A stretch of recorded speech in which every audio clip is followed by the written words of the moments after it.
nul n'a le droit d'effacer une page de l'histoire d'un peuple. Un peuple sans histoire est un monde sans âme.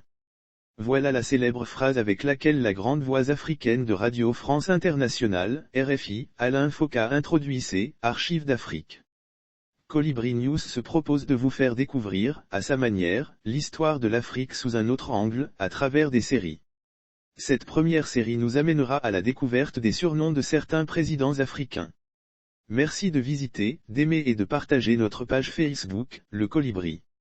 Ils ont marqué, chacun, à sa façon, l'histoire de l'Afrique, positivement pour certains et négativement pour d'autres. Certains de ces anciens présidents ne pouvaient pas vivre sans surnom, tellement ils en aimaient. Allons à la découverte de ces présidents qui ne pouvaient pas se séparer de leur surnom. Commençons l'aventure avec le pays considéré comme la gâchette de l'Afrique par Frantz Fanon. De sa plume de journaliste au fauteuil présidentiel passant par le métier des armes, Joseph Désiré Mobutu a marqué, à sa manière, l'histoire de la République démocratique du Congo de 1965 à 1997, avec l'époque des 3 Z, le pays Zaïre, la monnaie Zaïre et le fleuve Zaïre. Se prenant pour « l'homme qui vole de victoire en victoire sans que personne ne puisse l'arrêter », Joseph Désiré Mobutu se surnomma Mobutu Sese Seko Nkukunbandu Wazed Abanga. Aussi, l'appelait-on le génie de Gébadolité, le grand timonier, le guide suprême de la révolution, le maréchal du Zaïre. Le prochain président est le colonel Muammar al-Kadhafi qui a été emporté par le printemps arabe, en 2011, né de la révolution du jasmin. Avant sa mort, Muammar Kadhafi a été président de la Libye de 1969 à 2011. On le surnommait le frère leader, le guide du 1er septembre, le guide de la révolution. Julius Nyerere, président de la Tanzanie de 1960 à 1961 se nommait Julius Kambarage Nyerere. Il était surnommé le Mwalimu, maître, professeur, et Baba Watefa, père de la nation. Mettons le cap sur l'ancien Ubangishari d'où nous vient le dernier empereur d'Afrique. Il s'agit de Jean Bedel Bokassa qui, à la faveur du coup d'État de la Saint-Sylvestre du 31 décembre 1965, a renversé son cousin David Deco.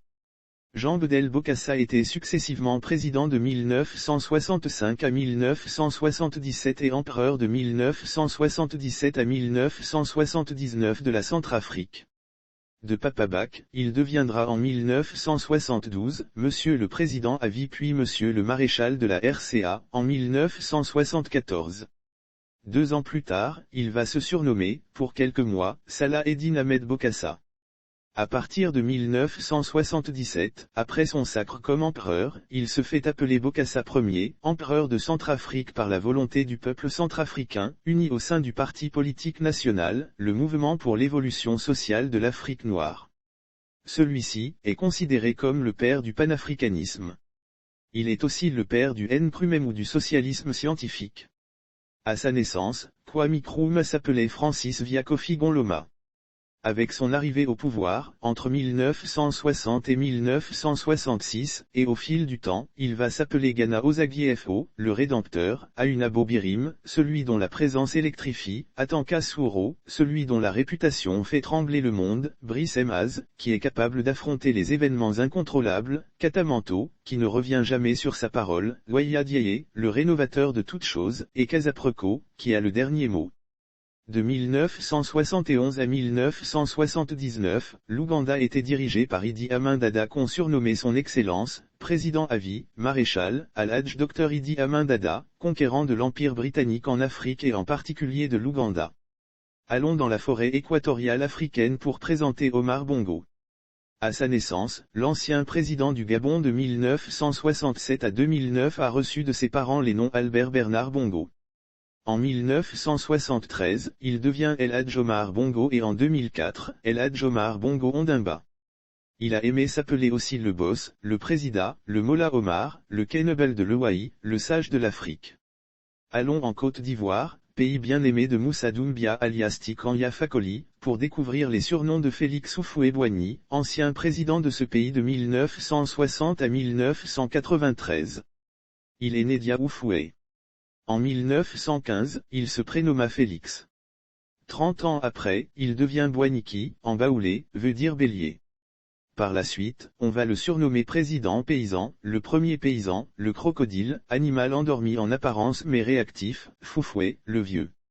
Chaque 11 mai, depuis sa disparition, les adeptes du reggae et du Rastafari commémorent la disparition de Robert Nesta Marley alias Bob Marley, celui-là qui est fait roi du reggae. On ne peut parler de reggae et de Rastafari sans évoquer cet ancien homme politique africain. Nous parlons d'Haïlé Sélassié Ier, empereur d'Éthiopie de 1930 à 1975. Il est considéré par les Rastas comme leur messie et l'Éthiopie comme leur terre promise. À sa naissance, il s'appelait Tafari Makonnen. Tafari veut dire celui qui est craint et Makonnen veut dire noble. Après son couronnement, en 1930, Haïlé Sélassié a eu plusieurs surnoms. Il était appelé le pouvoir de la Trinité, le roi des rois d'Éthiopie, le seigneur des seigneurs, le lion conquérant de la tribu de Jude, la lumière du monde, l'élu de Dieu. La Guinée équatoriale nous accueille avec son ancien président Massias Goma-Biyogo. Ce dernier a été de 1964 à 1968, vice-président puis de 1968 à 1979, président de la Guinée équatoriale. En 1976, on l'appelait Masi Goma Biyogo Negendong. Il va aussi s'appeler Francisco Macias Goma, le miracle national, le miracle unique, le grand maître des sciences, de l'éducation et de la culture. Retrouvons le Malawi de Hastings Kamuzu Banda. Ce dernier a dirigé le Malawi, autrefois appelé le Nyasaland, de 1965 à 1994. Il était né à Kamuzu Banda. Déjà en 1905, il était Hastings Kamuzu Banda. En 1971, il se fait appeler son Excellence le Président à vie de la République du Malawi, Gwazi Dr Hastings Kamuzu Banda Gwazi. S'il y a un homme qui a eu l'audace de dire non au général de Gaulle, c'est bel et bien Ahmed Sékou Touré. De 1958 à 1984, il a dirigé la Guinée. Il était surnommé le camarade président, le grand Sili, éléphant en Soussou, le guide clairvoyant, le stratège, Sékou Tépé, costume 3 pièces. Allons au Kenya pour parler de Jomo Kenyatta. Il a été de 1963 à 1964, Premier ministre puis président de 1964 à 1978.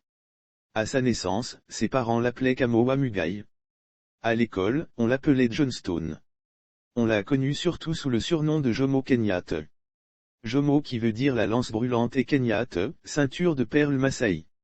Il s'appelait aussi le rénovateur des sanctuaires détruits, Mzee qui veut dire le vieux, en Kiswahili. Retournons en Afrique centrale, case départ de notre balade pour parler d'un monsieur qui est au pouvoir, depuis 1982, au Cameroun et qui visiblement voudrait tirer sa révérence sur le fauteuil présidentiel. Nous parlons bien sûr de monsieur Paul Barthélémy Biya Bimvondo. Communément appelé Paul Biya, le président du Cameroun est surnommé dans son pays Grand Katika, quelqu'un qui organise des paris et garde un pourcentage, Popol, Popoli, l'homme lion. Merci d'avoir effectué cette randonnée présidentielle à la découverte des surnoms des présidents africains. Peut-être, nous vous avons laissé sur votre soif et sur votre faim. Mais, pas d'inquiétude. Ce n'est que partie remise. Nous vous reviendrons pour vous faire découvrir d'autres.